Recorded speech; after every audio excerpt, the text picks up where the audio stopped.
اللهم اشف مرضانا ومرضى المسلمين.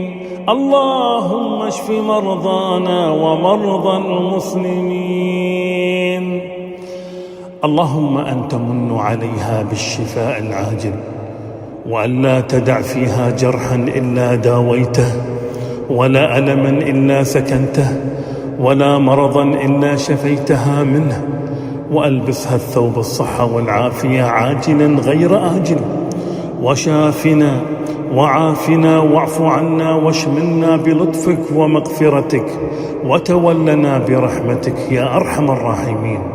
إلهي اذهب الباس رب الناس، اشف وأنت الشافي لا شفاء إلا شفاؤك، شفاء لا يغادر سقما. اللهم اشفيها يا رب.